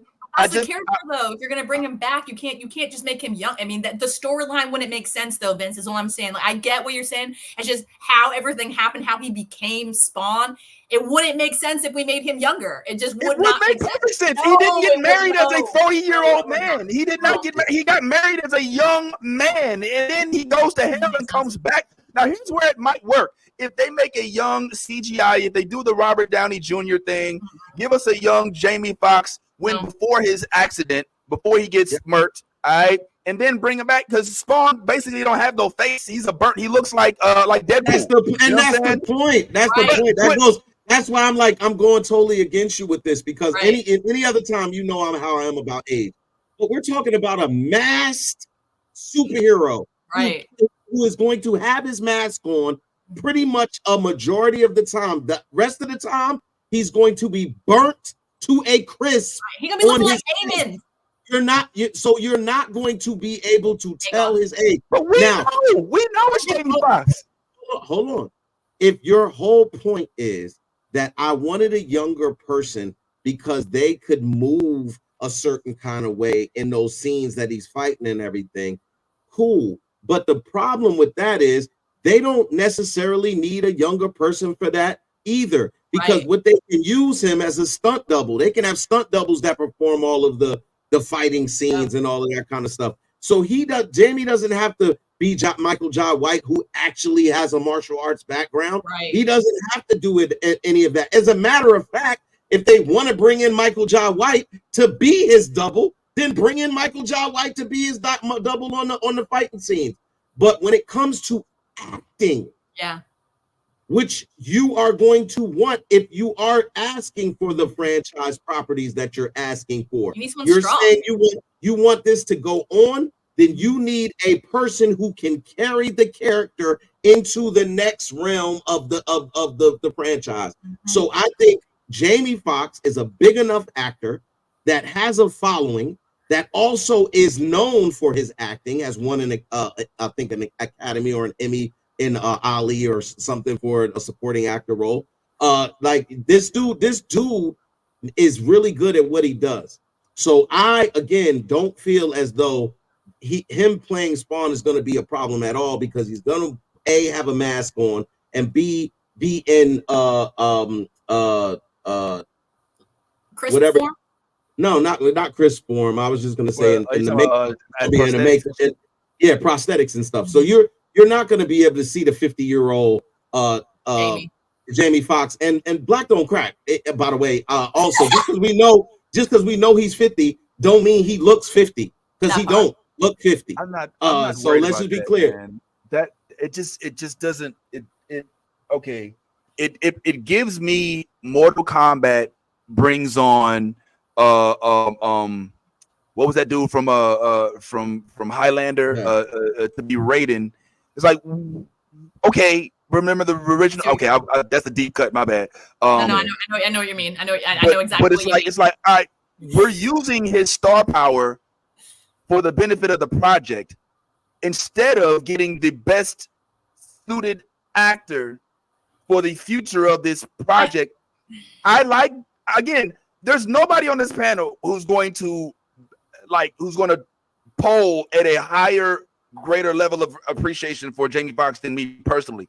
I just think that this role is better suited for a new, younger, up and coming. It's no disrespect to his age. Jamie has. We're not okay. So if they had casted Jamie Foxx as Blade, y'all would have been okay with that too, No, right? because he's not Blade. No, that's what I'm Why saying. not? No. Why is he not Blade? Because Wesley Snipes is Blade. There's only one. They said it in the Deadpool movie. That's why. That's the But I'm saying, difference. but like if we were doing a Miles Morales movie, right? We still don't don't have a want Jamie Miles. Foxx. Though. We don't have a live action Miles. We can't talk about this. We don't have a We live can't action Miles. because, but if they were making a live action, we don't want Jamie Foxx, even though he comes He'd be to too the. old. That's the Yeah. exact He's in reason. the right That's category exactly- of age. That's what this doesn't make any sense. What's His range wrong is with- great. Listen, he got great range. He's been in all kinds of films. Yes. So we know that he has different like ranges of, you know what I'm saying, acting, and that's what we need. Because why? That's what we need for Spawn. Spawn is a person that's developing. He's a fucking hard ass that becomes a little bit softer because of like his daughter, and you know what I'm saying, realizing that like basically he died and he can't even have a relationship with his kid no more. You see what I'm saying? Like, my question is, where are they taking this fucking story? Because where we left off in the original, are we like progressing this? Like, what is going on with this story? It needs to be is a reboot. That's what I'm saying. Why is Spawn coming into fruition? Like, what is the story even about? Is what I want to know. In my opinion, it needs to be, well, I think that it should be a storyline with an embedded origin story. All right. The way they did the Amazing Spider-Man Part 2, where the story was about Electro, but underneath the story was Spider-Man learning and the struggle with his parents, and with Peter not being able to ever really know what happened to his father and mother. So I think that if they give us a storyline, I think Malebolgia has to be. I mean, Malebolgia is the overall enemy of the it Spawn's like arch enemy. You know what I'm saying? I think they can give us him in the movie though. I mean, but can you really kill a demon? You know what I'm saying? Like, I mean, technically yes, because he became the king. He became the in the end. If we did. He became the king of hell, technically speaking. The king, and I think that maybe we can get some entrance into the king of hell. I just don't want them to throw money at this project rather than the talent. I think that one of the things that we have started to do, and Marvel's doing it again with Robert Downey Jr., is say, okay, look, we just need star power for this project, not the right person for the project. And sometimes the star power and the right person end up making the right, you know.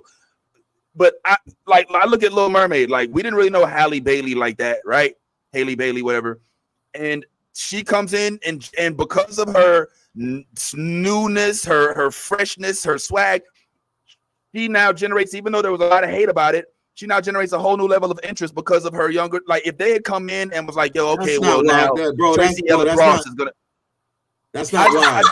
That's not why. That it was because of her voice. It had nothing to do with none of that you talking about. It was her voice. Yeah, of course. Yeah. No, it was that's the main reason why it was her voice.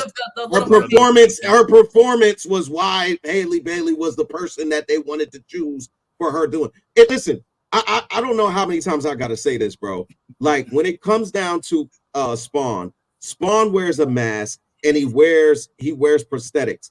Again, if the name of this movie is King Spawn, it sounds like it's not a reboot. It sounds like they're going from when he became King of Hell to now and present. And again, when you try to compare him to Miles is a person who takes off the mask and is a regular human being throughout the storyline. So you can't get Jamie to play him when he's supposed to be an 18 to 21-year-old boy. So that doesn't make sense. But this character of Spawn, who again wears prosthetics and has a mask on the majority of the time he's on screen, is literally all you're playing to is Jamie Foxx's voice. Mm-hmm. That's all you're playing to. You know what I'm saying? So can I just? It's like the Mandalorian, essentially, is what you're saying. Technically, yes. So can I just interject? Just think about it this way: Ryan Reynolds is Deadpool because he is embodied by him. We have no idea what Jamie Foxx is going to bring to this character. So we can't really make a speculation because Jamie Foxx, like Ryan Reynolds, has so much range that he knows how to control the laughs, control the serious moments. You see what I'm saying? Like he's going to be in control of like when we feel things, when we laugh, when we, you know what I'm saying? Like he's going to be in control of this for this entire episode. What is it going to be? A movie, a series? What did they say? Movie. So for this movie, he's going to embody the heartfelt, you know what I'm saying, of the character, which is what we need. You see what I'm saying? But at the same point in time, we didn't even, at the time that Deadpool came out, and Ryan Reynolds, yes, it did track for the backstories of X-Men and everything like that with him being, you know, Deadpool. But that's the thing, though. He is Deadpool. Ryan Reynolds is Deadpool. We have no idea what Jamie Foxx is going to bring to this entire new character. We might seriously be seeing Jamie Foxx as Spawn from now on. You see what I'm saying? Like he might embody this character to a point where we're like, damn, at first I had my doubts, but like, for example, look at Colin Farrell as the fucking Penguin. No one wanted the Penguin. No one gives a fuck about the Penguin. I can't wait to see this fucking series when it comes it's going to be good. You see what I'm saying? Like, good. It's going to be phenomenal because why? Colin Farrell has so much goddamn range, and he don't even look like him. You see what I'm saying? We don't even. If you looked, I showed a picture of him to my father-in-law and to my chiropractor. And I said, "Can you believe this is Colin Farrell?" Both of them were like, "No, the fuck it's not." I was like, "You want me to show you if this motherfucker getting dressed up as it and then walking down the street? Give me 1 second to find the video." I showed it to them, shitting bricks. You would never know. So that's what I'm saying. With the way they do makeup and shit now, Vince, I'm telling you, you may be so surprised as what he's going to bring to this character. We didn't want him, but I'm telling you, we ain't going to see him the same ever again probably after this. So, and that's just what you gotta hope for. You see what I'm saying? All right, once again, biggest Jamie Foxx fan ever. But here's just to kind of go through that. Why did Ryan Reynolds work out so perfectly for Deadpool? Because Ryan Reynolds screen tested as Deadpool. It was floated. They actually leaked footage of him voiceovering Deadpool. It worked, and Ryan Reynolds' personality merges with Deadpool's personality. Jamie Foxx is a comedian. Spawn is a weapons merc from hell who kills demons. It doesn't work. I'm sorry. I love Jamie Foxx, but he does not give me that same temperament that I'm expecting from a mass murderer who just was revived and now has all these weapons in his arsenal. It just doesn't pan out. The dude from They Clone Tyrone is not the one who's going to be killing people with machine guns. Time out. Yo, you clearly didn't see the movie Daybreak. Thank you. Which starred Jamie comedy. Another comedy. It wasn't a comedy. He was serious. He was a killer. This motherfucker was killing vampires. He was killing motherfuckers the whole movie. Get him. The whole movie. Get him. With guns, with all kind of shit. Bro, stop, man. Just stop, man. Just stop. Just saying. Okay. Just saying. Heath Ledger that's a good one. That's a good one. That man was in Brokeback Mountain. No one wanted him as a goddamn Joker. Best Joker in the world. It's a good one. And then we lost him. Like best Joker that is a good. That Heath Ledger comment made more sense than all this shit y'all talking about. Whatever. I'll just play. I did forget about Daybreak, even though it was a comedy, and not to mention Power. What was it called? Power Pill. What was it? It was called Power. Power. Yeah, it was called Power with the pill. Yeah, it was called Power. It was just Power. That was it. Yeah, it was just Power. Oh yeah. I mean, that was pretty decent too.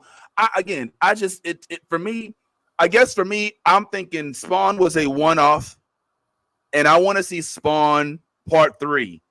And when I think about an aging Jamie Foxx, unfortunately, it worries me. You know what I'm saying? I gotta take my glasses off.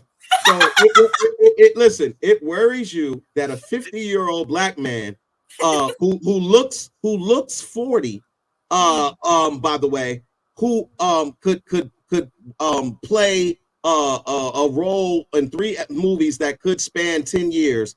It surprises you to that, but it doesn't surprise you that a 175-year-old Harrison Ford could play the Red Hulk on the Captain America. Bro, if you don't stop right now, bro, I swear to God, there's something wrong. Very clearly wrong. The movie's not called Red Hulk. It's called Captain America. He's not the main character. And I didn't sign on to that shit either. I mean, he's a quick plug. He's only there because old boy died. Rest his soul. I'm sorry, General Ross. But these are incomparable. All right. This is a main character for a franchise that is hopefully has legs. So I'm not trying to undercut Jamie Foxx and say you don't have the capability. That's he's what it completely sounds like. capable. He's capable. This my is not a matter of favorite whether or not he's able to handle the role, whether he would do it right. This is a matter of whether or not it's the proper passing of the baton to a progressive franchise that has the potential to be spanned out over decades. And we're handing it to a gentleman who's already in his 50s. That's all I'm saying. That's a bad That's all argument. I'm saying. Nolly, do you want to end this conversation before we leave? Because you've been real quiet on this whole argument, and your facial expressions are telling. So you want to end this on a high note? She knows I'm right. I love Jamie Foxx, but give us a young 20-something. Like give me old boy from what's the show? What's the Bird Box? Bird Box? The young black dude from Bird Box. And he was also in one of those other movies. Give me a newer, fresher face that we can make somebody else up. Like, we don't have to recycle our stars. A fresher face to put cosmetics on? Like, no, to put behind the franchise. He's gonna have to do interviews. He's gonna have to do press. He's gonna have to do marketing. Makeup, nigga, it works. Give us somebody new. I'm done. Nolly, what are you gonna say? I'm done. I can't with this. I mean, if Ernie Hudson at 78 could come back and do Ghostbusters and look like he just did the first movie yesterday. Ooh. Once again, we'll see what happens. Let's see what happens. Nolly, that was by the way, Will Smith is also in his 50s, by the way. And I wouldn't see anybody complaining if they. Well, I mean, obviously, Will Smith was the star of Karate Kid. We would be talking shit, bro. And we don't want him as the star. Why do you keep doing that? But why do you keep? Yo, hold up. Why do you keep doing that? Why do you keep trying to compare a grown man to a kid? You just did that with this whole time. You are. It's not a kid. The roles are made for younger. But this is not a kid role. Vince, let me interject here real quick, because y'all just like we could not have Childish Gambino played Miles. It didn't work from age. You see what I'm saying? It didn't work, dog. It just don't. He's the Prowler because of his age range. You see what I'm saying? Like, so let's just like end it on a high note. You pretty, y'all all pretty. Y'all love y'all. Okay, we all right. Yo, what? The comment section is turning completely against me. Y'all, like, I thought you're we was wrong. friends, man. Like, I'm not. I don't think I'm wrong. I think that we'll see. We'll see. All right. Ollie is silent. That's how you know something's wrong. There's no measurement other than box office success and production of whether or not my argument will reign true or not. So we'll the audience would have no say in this. The measurement is clearly there. You just don't want to see it. We've already explained it to you. If the name of the movie is called King Spawn, this is not a reboot. He has to. Let's go. I'm so tired of you, bro.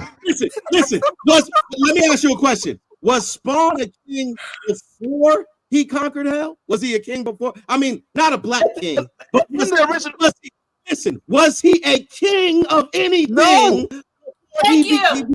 Hell. So, in order for the title of the movie to be called King Spawn, he has to be the king of something. And what I'm saying is, if he ended the last Spawn movie, Michael Jai White, as taking over hell and becoming the king of hell, it makes sense that they're following it up with the King Spawn story, not a reboot. He can't be a kid, Vince. That's what he's getting at. He can't. All right, well, look, we can't go him a king. Don't work. I don't want to make him a kid. All right, now flag on the play. That's just this gross disregard. I didn't say nothing about him being a kid. I'm just saying, but whatever. Y'all make good points. The fact of the matter is, I got to use the bathroom, and we got to end the show because y'all starting to make me sweat, and I can't hold this in for too long. I had coffee right before we started, and I just tried to poot just now, just let it out, and my butt was like, "No, that's not what this is." All right, real quick. Shout out to the comment section. We appreciate all of y'all great comments. Everybody that tuned in, yo, please, for the sake of the podcast, and we want to continue to keep bringing you all this great content, please hit that like, that subscribe, that share button, and so on and so forth. and now we're gonna Yeah. All right. And if you love Vince's Spawn, then vote for somebody younger to play Spawn instead of Jamie Foxx. I'm just playing. We love you, Jamie Foxx. And if you actually a nerd, go ahead and be your authentic self. If you're not yourself, then you being fake. And in all things, if you a geek, go ahead and that Geek Flags 5. All right, y'all. We'll see y'all later. I gotta go take boo boo. I love the new blurred order. You should too.